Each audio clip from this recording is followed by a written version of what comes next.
The mysterious death of a Kenyan gay rights activist is causing a lot of stir on the internet. Edwin Chiloba was found deceased and stashed in a metal box dumped along a street in a community in Kenya 4 days after the New Year. What is more shocking to a lot of people is that the clothes in which he was found dead in was the same outfit he was seen partying with on New Year's Eve, 31st night of 2022 into the new year, January 1 of 2023, which clearly indicates the possibility that he may have been killed on New Year's Day or the day after. Before it was confirmed that Edwin was the guy in the box, it was first reported on the 4th of January 2023 that a motorcyclist saw a strange vehicle drive to a point on the road where they dropped a metal box before driving off. The motorcyclists, or the boda as they call it in Kenya, quickly alerted the police, who were at a nearby checkpoint. They didn't open the box themselves. It was after the police came that the box was eventually opened to reveal the decomposing body of a young man dressed in female clothes. At first, they thought it was a woman because some part of the body, the entire face was wrapped, but eventually it was revealed that that was a male dressed in female clothing. Now, this happened on the 4th of January.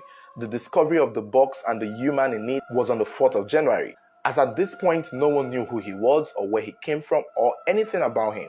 Now, it's still not clear if Edwin had been reported missing, but 2 days later, after this man in the box was going around the headlines, it will be later confirmed that the person stashed in the box, deceased, was a popular model and fashion designer and also gay rights activist named Edwin Chiloba. The internet has reacted negatively regarding his death. A lot of people have condemned the killers. Some have called it a horrible news and a tragic ending to a promising young man. And many people have termed it a homophobic attack. And for what it's worth, despite the fact that Chiloba was a very openly gay man who was vocal in the fighting of the rights of the LGBTQ community in Kenya, there are still other evidence or there are still other things that had happened that a lot of people are holding on to, citing it to be the major reason why his death might be a homophobic attack, or in this case, another homophobic attack. Now, what is not clear regarding this situation is the condition of his body when it was found. From the pictures circulating around the internet, he seemed fully dressed in his outfit, the same outfit he wore partying on New Year's Day with friends. There are videos of it going around, taking pictures and making videos. So he wasn't stripped, unless he was and was later dressed in the clothes. But from the look of things, it seemed as though the clothes never left his body. Another thing again that we can't tell is if at all he had injuries on his body that were very visible. You know, if it was some sort of gunshots, there would be gun wounds or stab wounds around his body. But nothing has been said regarding that nature. The only thing that is very obvious from what we are seeing is the fact that he was stashed in an iron box, covered in clothes, mattresses, and seeming other form of trousers or dresses. And this honestly paints a good picture. I mean, with the box and the clothes and the trouser that we could see from the pictures of his body and the metal entity there, you could assume or deduct that he was most possibly killed in a house or in a home of somebody. The box in question is one of those boxes where people put their valuable clothes, jewelries, beads and all of those things.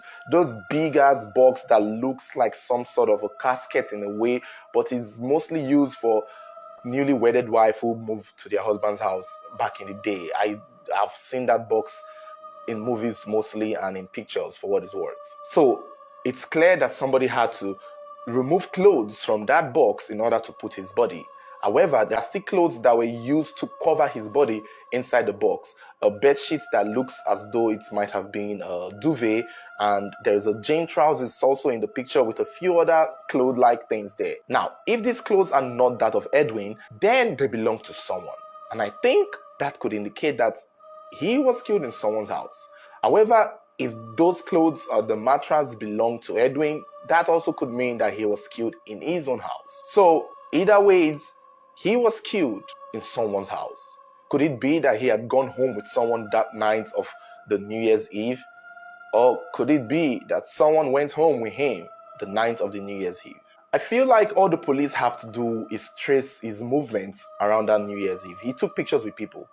Question these people. Who did they see him live with or come with? Who does he live with? They should check his own house or his own apartment and see the situation there. Has it been broken into? Are his things missing? Was he robbed? This could give the police a lot of insights. And if for some reason Chiloba's house is intact, then there is somebody to look out for. Somebody he must have gone home with. Someone who he may have trusted enough to go pay a visit the night of the New Year. That is the period of time people want to be with loved ones or people that they may be into. Is there a chance that he had gone to meet a friend he thought was a friend? Or is there a chance that he was lured and deceived by a group of people to an after-house party that turned out to be an ambush? Because one of the reasons why people are believing that this is a homophobic attack is due to the fact that in 2022, he was physically attacked and he posted about it with a bleeding mouth and a bleeding nose, telling everyone how he was harassed by a group of boys who beat him up because of his nature, because of him being effeminate and wearing women clothing. And people remember that incident freshly, and they now assume that maybe this is also the same case. There's a whole lot that this case is still yet to unfold. And hopefully the Kenyan police do their due diligence with this case, with this situation. Because often at times when people of a marginalized community are murdered or affected, it usually just goes off and we don't hear of it anymore. And the sad part with this is that Edwin was said to be an orphan at the time of his death. He had lost his parents, both parents, at a very early age and had to move from one relation to another and had to fend for himself, build himself up, build his brand, become the icon that he is in the fashion community and in the entertainment industry there in Kenya. He is quite known and notable. I also saw somewhere that he had foster parents who were both white. It's not clear if they lived in Kenya or if they lived somewhere else, but he did have foster parents who may have supported him to a point. It's not clear who he lived with or who was his roommate or who he shared an apartment with at the time of his death, but those things could also help the police know where to look in this case. One thing that we know for sure is there's a chance that he may have been killed on New Year's Day or the day after, or he may have been held and tortured and punished and made to suffer before eventually passing. The police have said that his body has been taken for autopsy to determine what really caused his death. Some people have suggested that due to the nature of how his body was positioned in the pictures that were circulating, that it looked like he may have drowned and may have been brought there and dropped there. I don't know why, if he drowned, why they didn't just leave him in the water. Or maybe he was tortured in a bathtub or something, in a house or something. There's just a lot of speculations going and nothing is clear at this point other than the fact that the clothes he wore on New Year's Eve was the same clothes he was found in 4 days later in that box. So where was he? Who could account for him within the 1st and the 4th?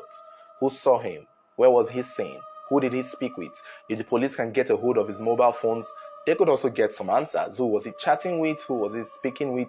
Trace the phone to whomever they could catch the person with, if the phone was stolen or if it's still with him. And slowly this case could be unraveled and the answers that everyone is looking for could be gotten, and hopefully the perpetrators would be punished. His death is rather unfortunate because it was said that he had made a post and he was very hopeful for 2023, citing that he was going to move his brand forward and get a shop, and he was really looking forward to making his dreams come true in 2023, not knowing that the heart of man had other plans. It's very unfortunate and really sad. But you guys let me know your thoughts. Don't forget to stay subscribed. Should there be any updates regarding this story, I will be happy to update you guys. So stay subscribed, stay following. Follow us on Facebook and Instagram and click the notification button. Should there be any updates regarding this story, you'll be the first to get updated. So thank you guys for watching.